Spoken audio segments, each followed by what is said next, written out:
Hey, good morning everyone, and welcome to the PivotBoss Pre-Market Report for August 17th, 2016. I'm Frank Ochoa, aka PivotBoss.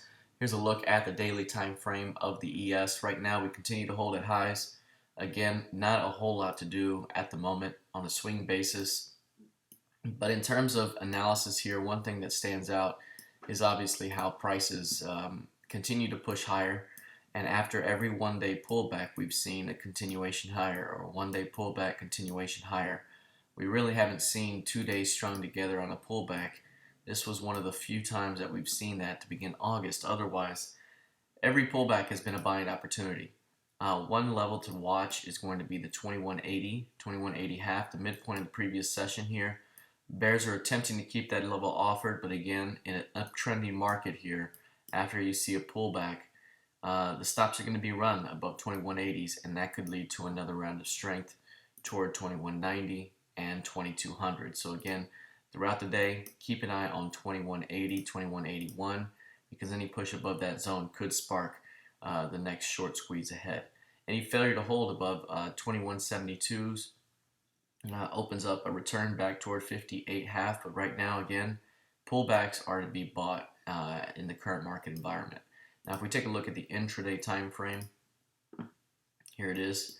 Looking at the intraday, what you'll see again is that prices started the overnight session with a little bit of strength and then sold off. After they sold off, they bounced back up, and again, the zone that's being defended here, 2180, that's very important, and right now it's just kind of hanging around VWAP. So again, this is the big time level to watch up here.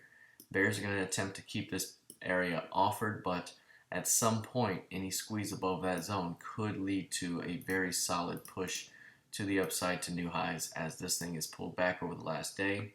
And again, as I mentioned, pullbacks are to be bought during this current market environment, at least until proven otherwise. All right, let's take a look here at crude oil.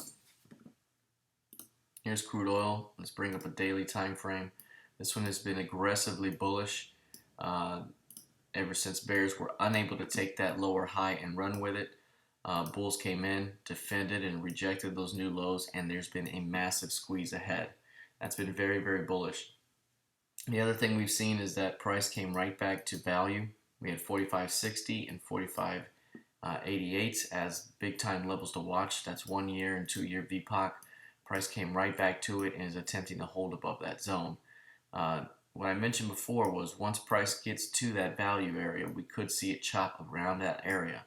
Last time price got as high as these 47s and formed a top there, and then also formed a range with 44.70 on the bottom, and that's where we formed that range. So right now, again, we could see further chop back and forth around this zone, and any major pullbacks likely to be defended at this time for perhaps a continuation back toward 50. Let's take a look at the intraday. On an intraday basis right now, here it is. Basically, we're just holding it in place. We have the crude oil inventories to come out later on this morning, and right now we're just chopping around, trading in place between 46s and 46.75. Expect more trading range activity in this area. I would say that we have been in a very, very clear uptrending channel, so if prices fail to hold 46s, that would imply a move back down toward 45.30 and perhaps back around this chop here where the MCV pocs are. But until then, right now, we're still trending higher. This channel has been in effect for some time. You can bring it back as far as you like, and you can see how clear it's been. So pullbacks into the bottom of the channel, still opportunities to be bought. It's something we talked about yesterday, and we saw that happen almost 3 times yesterday as this thing continued higher into our final targets that we issued in the trading room. So very, very solid trending behavior so far, but price continues to need to hold 46s in order to continue to climb higher. All right, let's take a look now at gold futures. Here's gold futures. Taking a look at this one in a higher time frame, it's very, very clear that this one is coiling up significantly. Obviously, we've had a very clear trading range that has developed here at these highs, but ever since bears have rejected those prices above 62.5, and then have come in to defend from below that 62.5 level. We've seen prices get very, very tightly coiled toward an apex. So you can just see right here just how tightly coiled they are, and now they're getting even more coiled up. That tells you right there that that energy is getting pent up, and eventually the steam's about to blow. You're about to see that breakout. So keep an eye. Keep an eye on above 1370 here. You could run those upside buy stops. If prices still continue to fail off 1362.5, we could be seeing a drop into 1306 to 1310. I still believe this LVN, if seen, is still to be bought back across the range.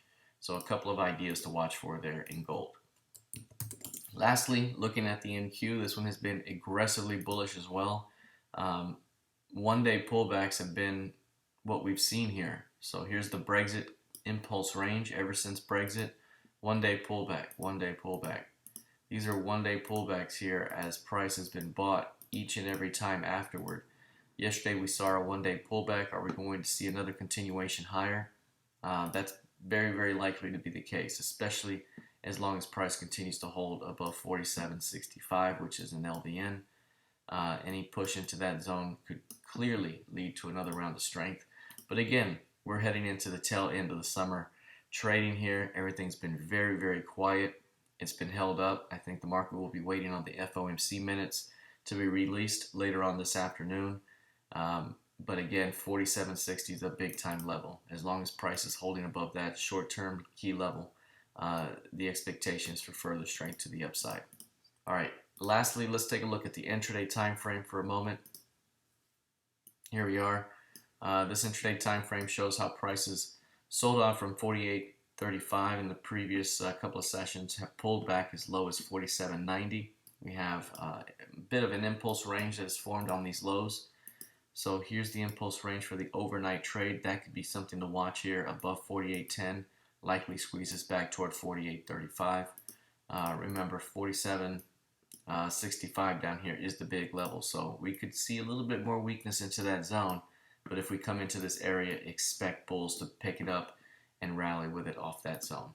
All right, that's it for now. Let's see how this plays out the rest of the session. Good luck and trade well.